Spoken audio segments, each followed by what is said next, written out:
Welcome to Tales of Wonder.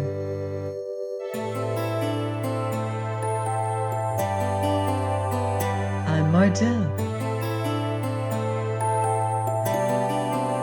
reading the Book of Dragons by E.Nesbit. Chapter 5: The Island of the 9 Whirlpools.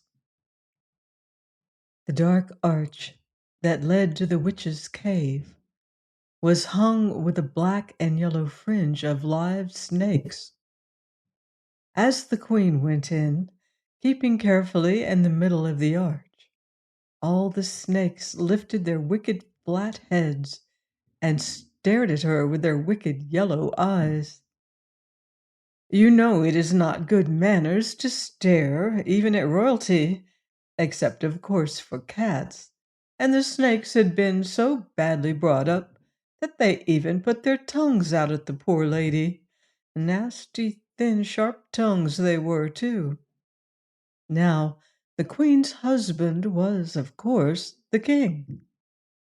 And besides being a king, he was an enchanter, and considered to be quite at the top of his profession, so he was very wise, and he knew that when kings and queens want children, the queen always goes to see a witch.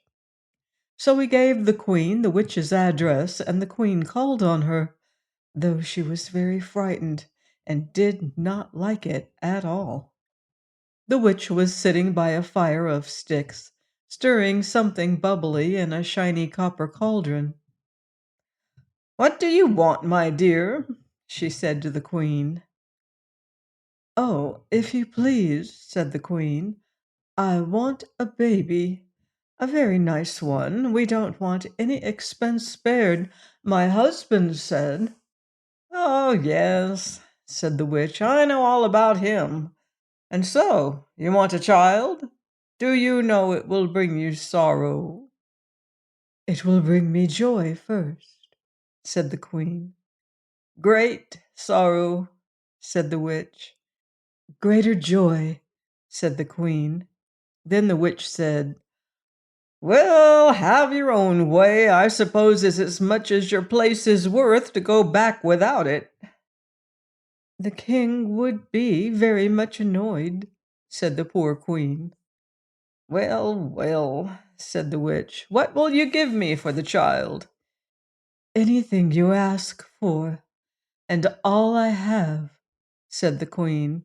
"Then give me your gold crown." The queen took it off quickly. "And your necklace of blue sapphires." The queen unfastened it. "And your pearl bracelets." The queen unclasped them.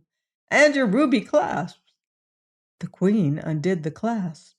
"Now the lilies from your breast." The queen gathered together the lilies. "And the diamonds of your bright little shoe buckles." The queen pulled off her shoes. Then the witch stirred the stuff that was in the cauldron, and one by one she threw in the gold crown, and the sapphire necklace, and the pearl bracelets, and the ruby clasp, and the diamonds of the little bright shoe buckles. And last of all she threw in the lilies. The stuff in the cauldron boiled up in foaming flashes of yellow and blue and red and white and silver, and sent out a sweet scent. And presently the witch poured it out into a pot, and set it to cool in the doorway among the snakes. Then she said to the queen, "Your child will have hair as golden as your crown, eyes as blue as your sapphires. The red of your rubies will lie on its lips, and its skin will be clear and pale as your pearls. Its soul will be white and sweet as your lilies, and your diamonds will be no clearer than its wits." "Oh, thank you," said the queen. "And when will it come?" You will find it when you get home." "And won't you have something for yourself?" asked the Queen. "Any little thing you fancy. Would you like a country or a sack of jewels?" "Nothing, thank you," said the witch. "I could make more diamonds in a day than I should wear in a year." "Well, but do let me do some little thing for you," the Queen went on. "Aren't you tired of being a witch? Wouldn't you like to be a duchess or a princess or something like that?" "There is one thing I should rather like," said the witch, "but it's hard to get in my trade." "Oh, tell me what," said the Queen. "I should like someone to love me," said the witch. Then the Queen threw her arms around the witch's neck and kissed her 100 times. "Why," she said, "I love you better than my life. You've given me the baby, and the baby shall love you too." "Perhaps it will," said the witch, "and when the sorrow comes, send for me. Each of your 50 kisses will be a spell to bring me to you. Now drink up your medicine, there's a dear, and run along home." So the Queen drank the stuff in the pot, which was quite cool by this time, and she went out under the fringe of snakes, and they all behaved like good Sunday school children. Some of them even tried to drop a curtsy to her as she went by, though that is not easy when you are hanging wrong way up by your tail. But the snakes knew the Queen was friends with their mistress, so of course they had to do their best to be civil. When the Queen got home, sure enough, there was the baby lying in the cradle with the royal arms blazoned on it, crying as naturally as possible. It had pink ribbons to tie up its sleeves, so the Queen saw at once it was a girl. When the King knew this, he tore his black hair with fury. "Oh, you silly, silly Queen," he said. "Why didn't I marry a clever lady? Did you think I went to all the trouble and expense of sending you to a witch to get a girl? You knew well enough it was a boy I wanted, a boy, an heir, a prince, to learn all my magic and my enchantments and to rule the kingdom after me. I'll bet a crown, my crown," he said. "You never even thought to tell the witch what kind you wanted, did you now?" And the Queen hung her head and had to confess that she had only asked for a child. "Very well, madam," said the King. "Very well. Have your own way, and make the most of your daughter while she is a child." The Queen did. All the years of her life had never held half so much happiness as now lived in each of the moments when she held her little baby in her arms. And as the years went on, and the King grew more and more clever at magic, and more disagreeable at home, the princess grew more beautiful and more dear every day she lived. The Queen and the princess were feeding the goldfish in the courtyard fountains with crumbs of the princess's 18th birthday cake when the King came into the courtyard, looking as black as thunder, with his black raven hopping after him. He shook his fist at his family, as indeed he generally did whenever he met them, for he was not a king with pretty home manners. The raven sat down on the edge of the marble basin and tried to peck the goldfish. It was all he could do to show that he was in the same temper as his master.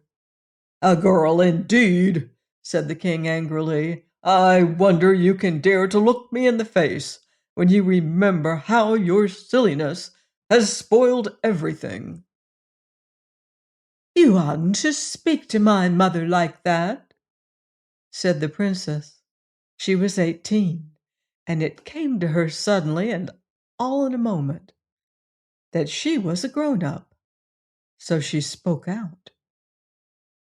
The king could not utter a word for several minutes. He was too angry. But the queen said, "My dear child, don't interfere," quite crossly, for she was frightened.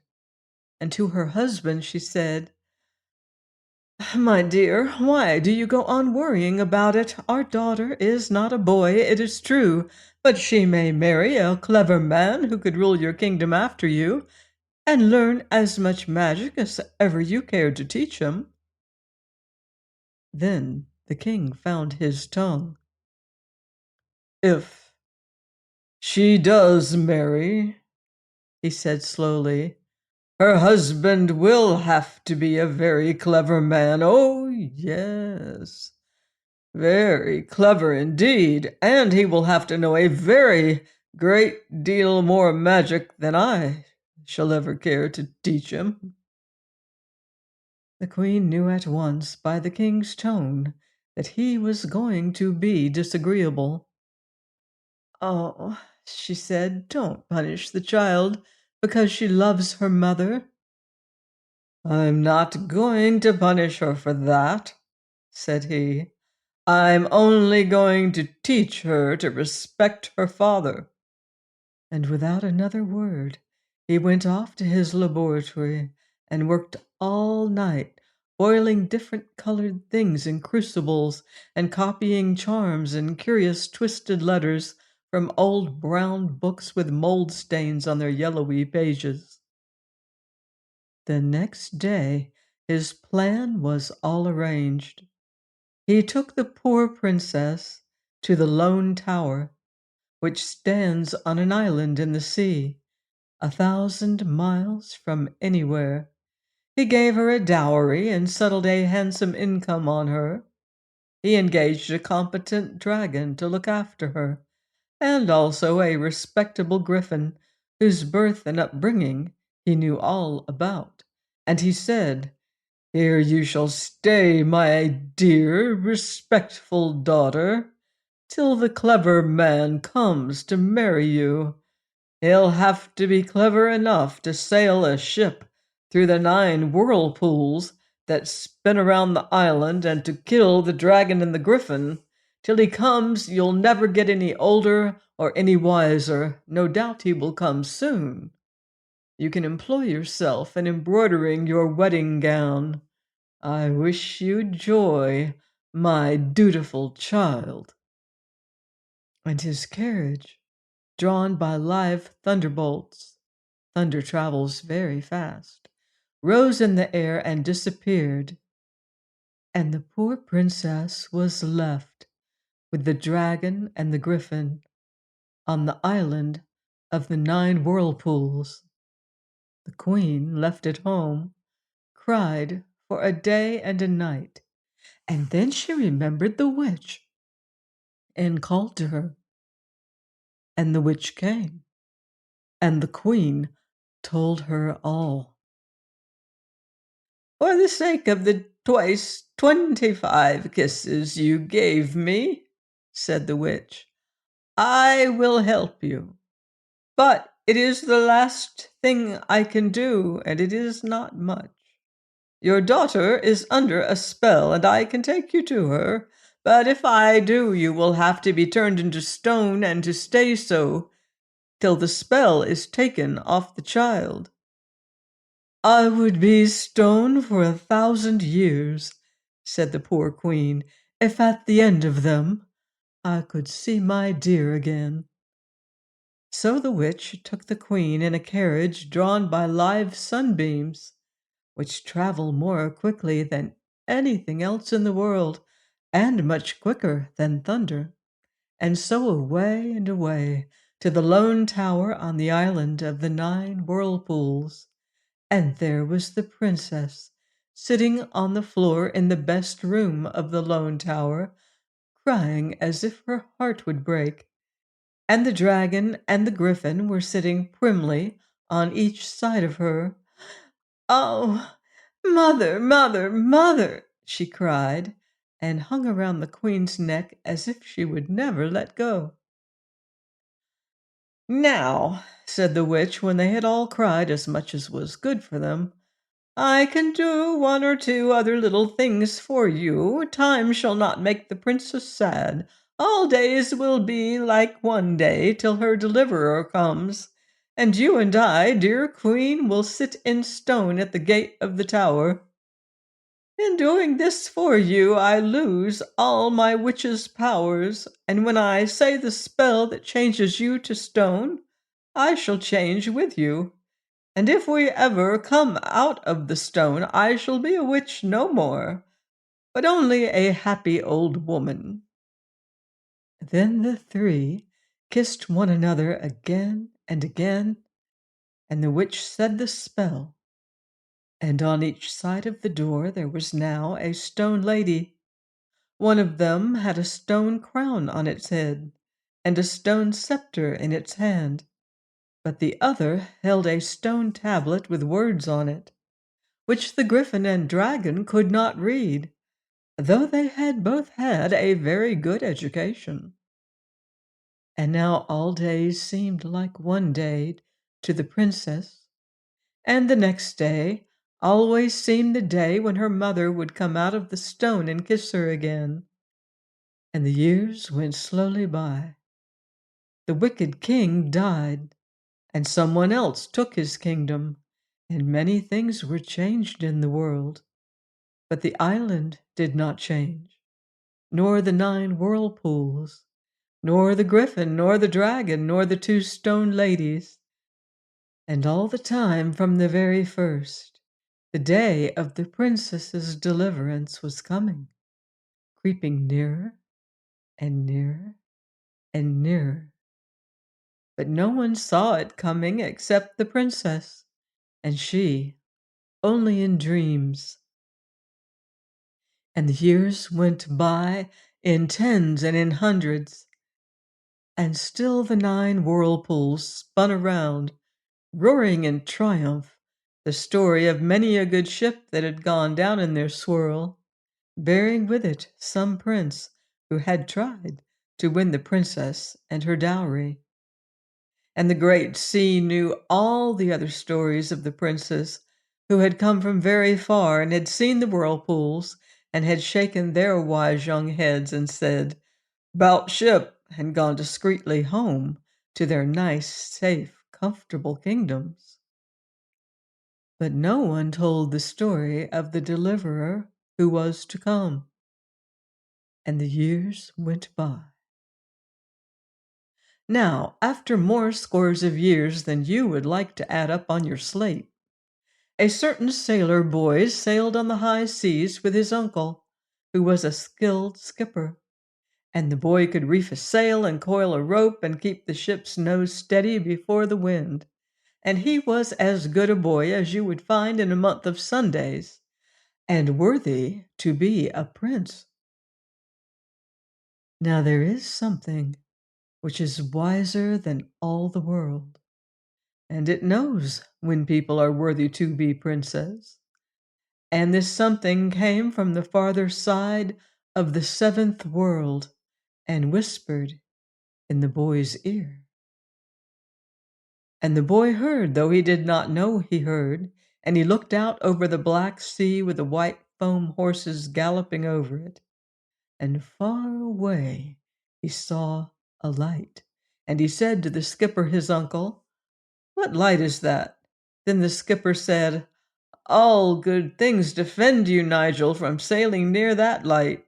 It is not mentioned in all charts, but it is marked on the old chart I steer by, which was my father's fathers before me, and his father's fathers before him.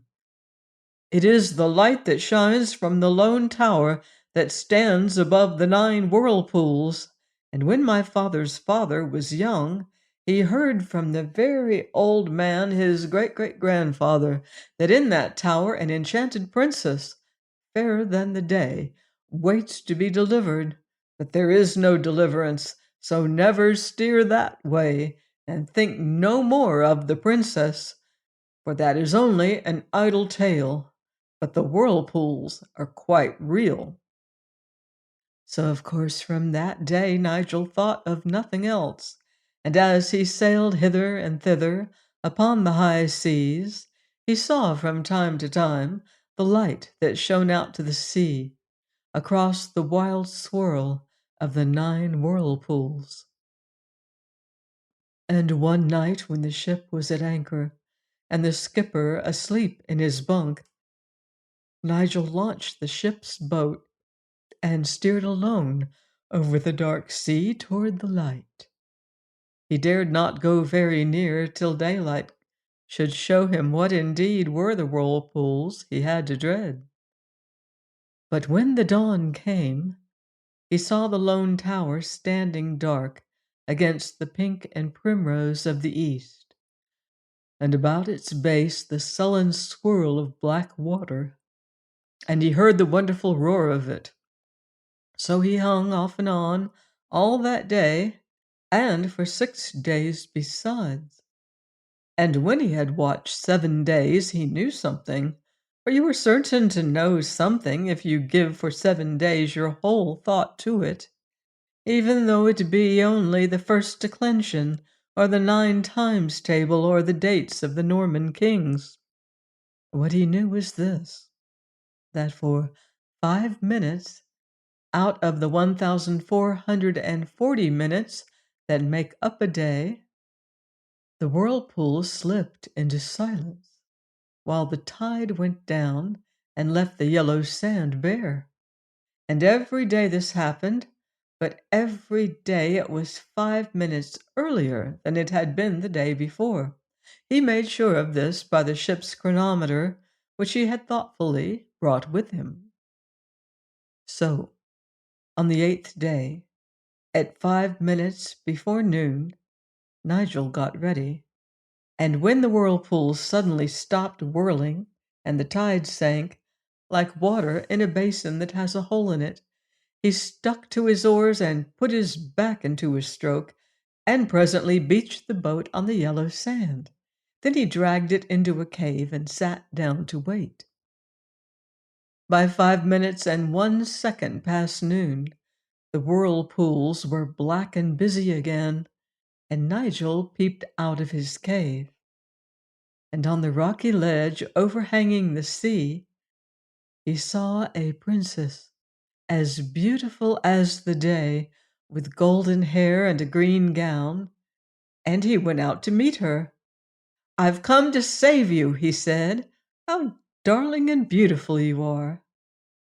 "You are very good and clever and very dear," said the princess, smiling and giving him both her hands.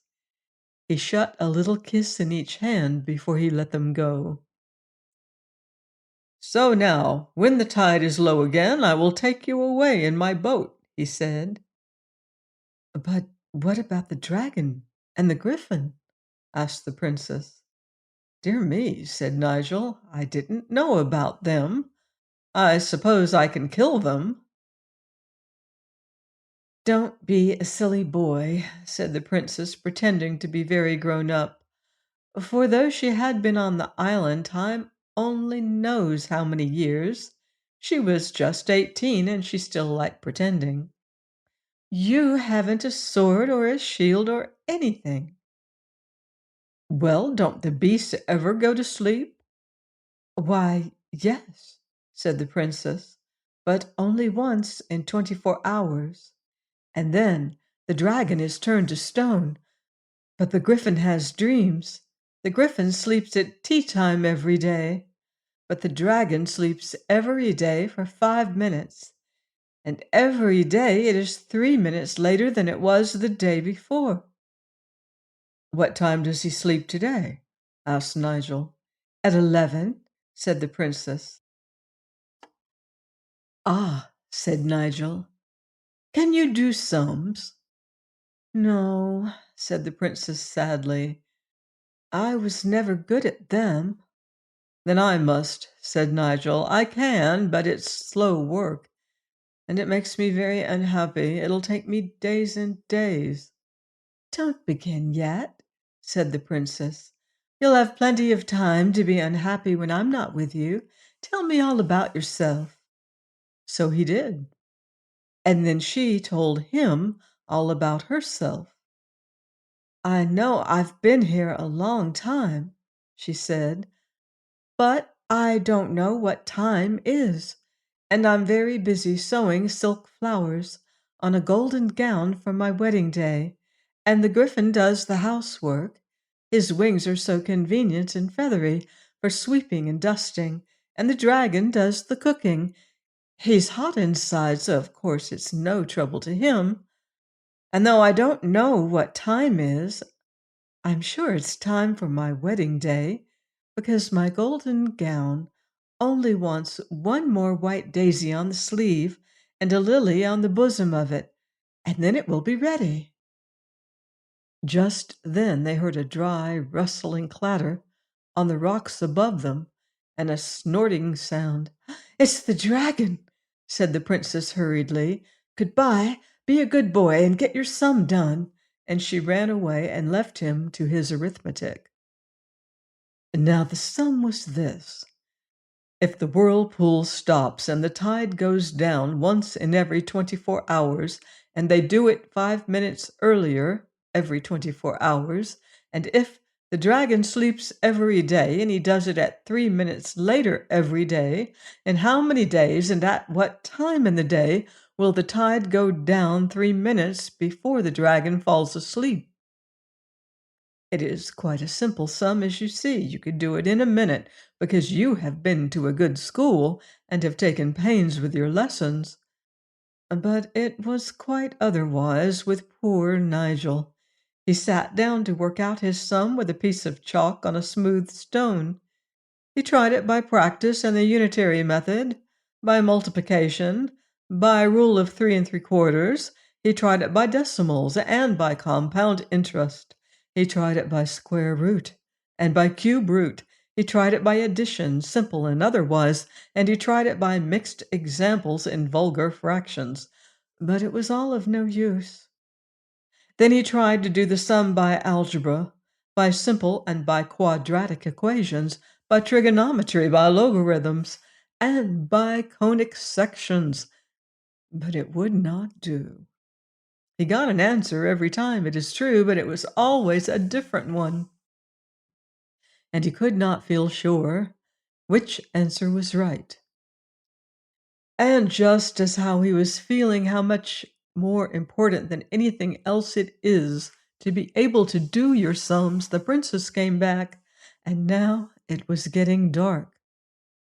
"Why, you've been 7 hours over that sum," she said, "and you haven't done it yet. Look here. This is what is written on the tablet of the statue by the lower gate. It has figures in it.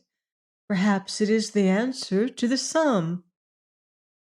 She held out to him a big white magnolia leaf, and she had scratched on it with the pin of her pearl brooch, and it had turned brown where she had scratched it, as magnolia leaves will do.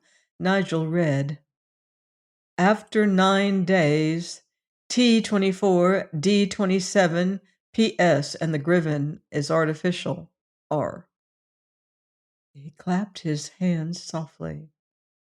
"Dear princess," he said, "I know that's the right answer.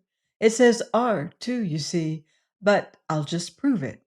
So he hastily worked the sum backward in decimals and equations and conic sections and all the rules he could think of, and it came out right every time. "So now we must wait," he said, and they waited. And every day the princess came to see Nigel and brought him food cooked by the dragon, and he lived in his cave and talked to her when she was there and thought about her when she was not, and they were both as happy as the longest day in summer. Then at last came the day. Nigel and the princess laid their plans. "You're sure he won't hurt you, my only treasure?" said Nigel. "Quite," said the princess. "I only wish I were half as sure that he wouldn't hurt you."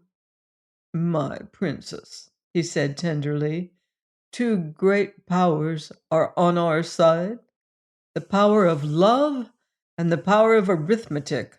Those two are stronger than anything else in the world."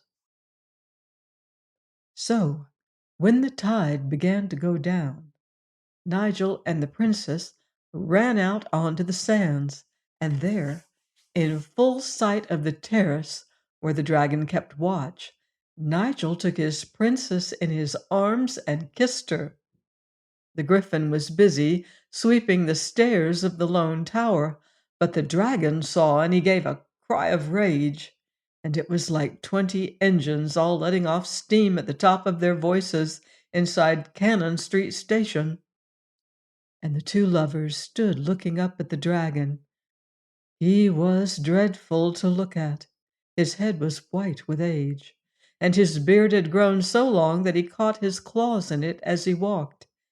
His wings were white with the salt that had settled on them from the spray of the sea.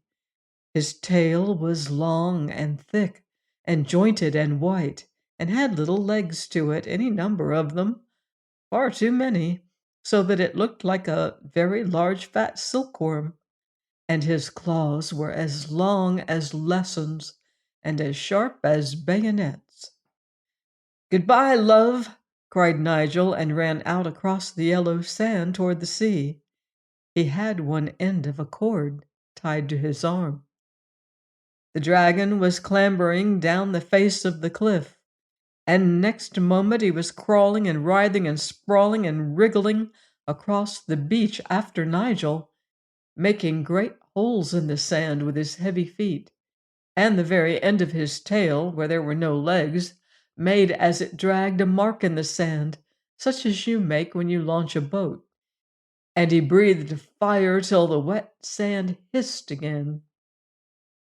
And the water of the little rock pools got quite frightened, and all went off in steam. Still Nigel held on, and the dragon after him.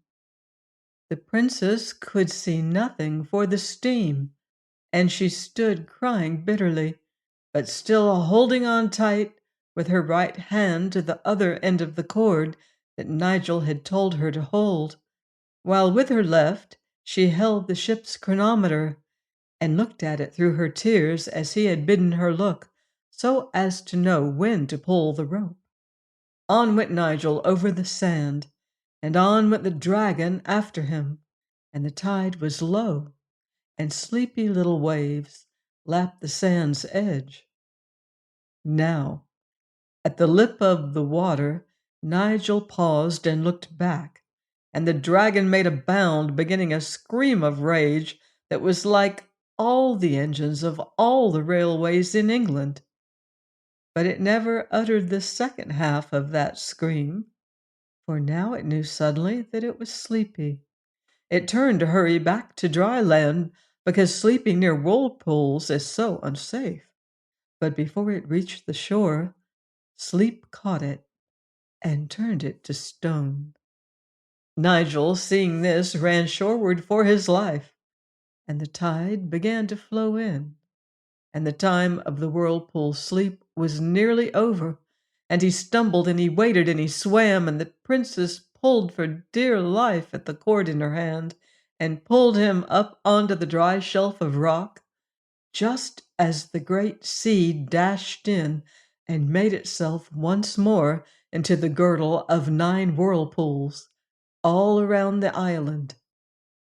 But the dragon was asleep under the whirlpools, and when he woke up from being asleep, he found he was drowned. So there was an end of him. "Now there's only the griffin," said Nigel, and the princess said, "Yes, only," and she kissed Nigel and went back to sew the last leaf of the last lily on the bosom of her wedding gown. She thought and thought of what was written on the stone about the griffin being artificial. And next day she said to Nigel, "You know, a griffin is half a lion and half an eagle, and the other two halves, when they've joined, make the Leo griff. But I've never seen him, yet I have an idea." So they talked it over and arranged everything. When the griffin fell asleep that afternoon at tea time, Nigel went softly behind him and trod on his tail. And at the same time the princess cried, "Look out! There's a lion behind you!" And the griffin, waking suddenly from his dreams, twisted his large neck around to look for the lion, saw a lion's flank, and fastened its eagle beak in it. For the griffin had been artificially made by the king Enchanter, and the two halves had never really got used to each other. So now the eagle half of the griffin, who was still rather sleepy, believed that it was fighting a lion, and the lion part, being half asleep, thought it was fighting an eagle, and the whole griffin, in its deep drowsiness, hadn't the sense to pull itself together and remember what it was made of. So the griffin rolled over and over, one end of it fighting with the other, till the eagle end pecked the lion end to death, and the lion end tore the eagle end with its claws till it died. And so the griffin that was made of a lion and an eagle perished, exactly as if it had been made of Kilkenny cats. "Poor griffin," said the princess. "It was very good at the housework. I always liked it better than the dragon. It wasn't so hot-tempered." At that moment there was a soft, silky rush behind the princess, and there was her mother, the queen, who had slipped out of the stone statue at the moment the griffin was dead, and now came hurrying to take her dear daughter in her arms. The witch was clambering slowly off her pedestal. She was a little stiff from standing still so long. When they had explained everything over and over to each other as many times as was good for them, the witch said, "Well, but what about the whirlpools?" And Nigel said he didn't know. Then the witch said, "I'm not a witch any more. I'm only a happy old woman, but I know some things still. Those whirlpools were made by the Enchanter King's dropping 9 drops of his blood into the sea. And his blood was so wicked that the sea has been trying ever since to get rid of it, and that made the whirlpools. Now you've only got to go out at low tide." So Nigel understood and went out at low tide and found in the sandy hollow left by the first whirlpool a great red ruby. That was the first drop of the wicked king's blood. The next day Nigel found another, and the next day another, and so on till the 9th day. And then the sea was as smooth as glass. The 9 rubies were used afterwards in agriculture. You had only to throw them out into a field if you wanted it plowed. Then the whole surface of the land turned itself over in its anxiety to get rid of something so wicked. And in the morning the field was found to be plowed as thoroughly as any young man at Oxford. So the wicked king did some good after all. When the sea was smooth, ships came from far and wide, bringing people to hear the wonderful story, and a beautiful palace was built, and the princess was married to Nigel in her gold dress, and they all lived happily as long as was good for them. The dragon still lies, a stone dragon on the sand, and at low tide the little children play around him and over him. But the pieces that were left of the griffin were buried under the herb bed in the palace garden, because it had been so good at housework, and it wasn't its fault that it had been made so badly and put to such poor work as guarding a lady from her lover. I have no doubt that you will wish to know what the princess lived on during the long years when the dragon did the cooking. My dear, she lived on her income, and that is a thing that a great many people would like to be able to do. Please join me here next time on Tales of Wonder for more magical adventure in the Book of Dragons by E. Nesbit.